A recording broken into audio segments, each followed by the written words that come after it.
So when we get this human form of body, we get all intelligence, and we should utilize this intelligence how to stop this transmigration of the soul from one body to another. What is your opinion?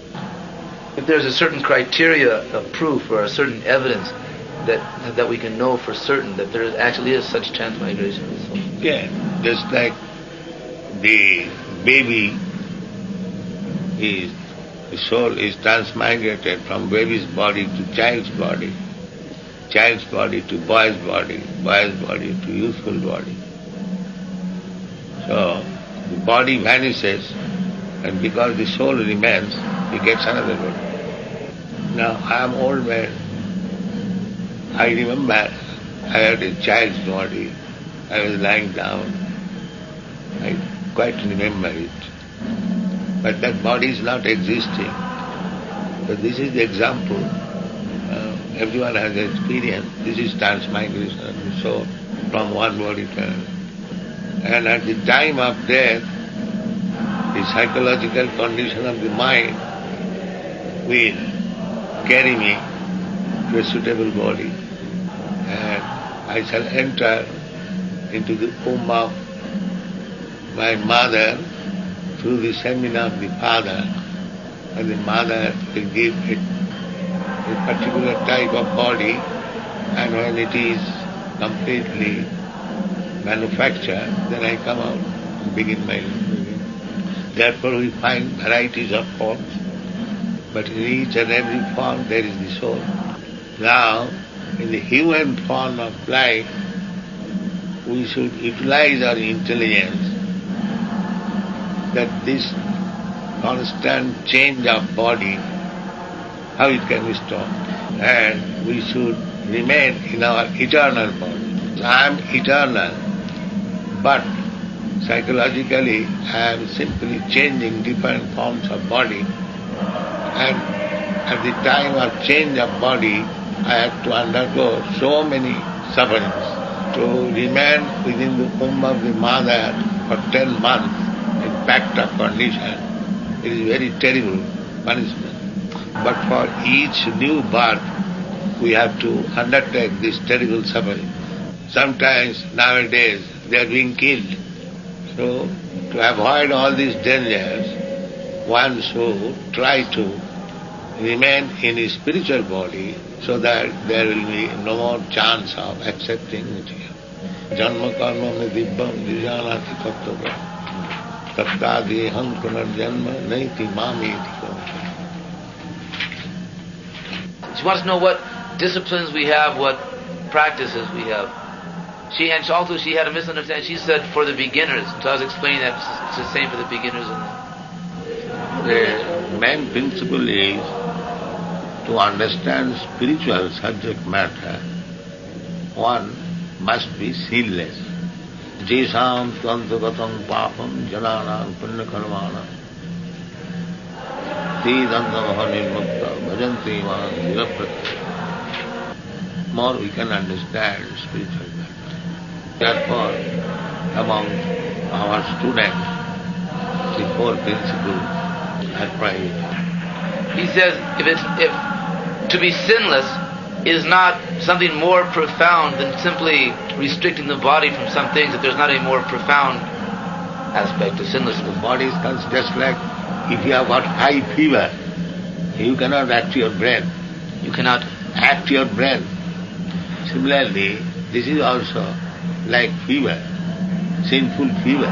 So you cannot act your brain for understanding our spiritual matter. And he's saying, what is sin then? The sin you have explained. These are the four principles of sinful life. This can be avoided, just like this European American boy. They were also addicted to this sinful activity. But now they have given up. And they are understanding Krishna consciousness very nicely. Material life means sinful. Therefore we have to act materially under regulation. Just like a man suffering from some disease, he has to live under the direction of the physician. Otherwise his sufferings will continue. He's saying that he understands perfectly well that a human being should look for a way for self-control and to control the physical force within him. There's also another dimension in a human being, which is a social dimension, which also has to be taken care of. Therefore, the Bhagavad Gita, the social dimension is described. Chaturvarnam maya srishtam gunakarma vibhag. There must be 4 classes of man, division.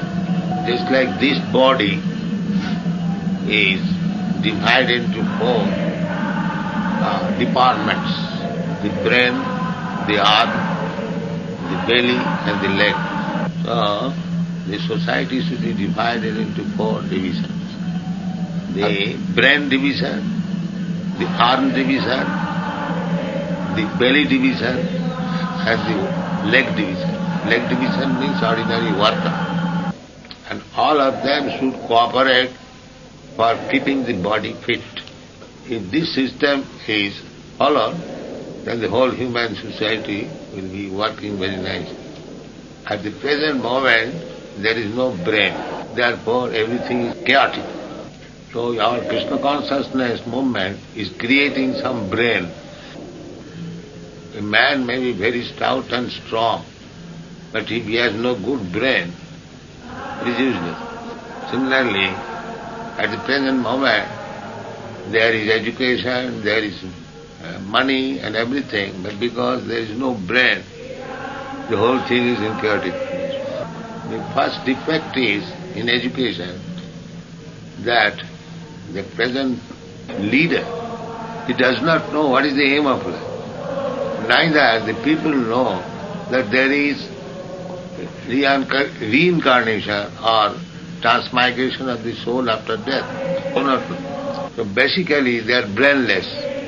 So they cannot give guidance, and therefore the whole society is in chaotic condition.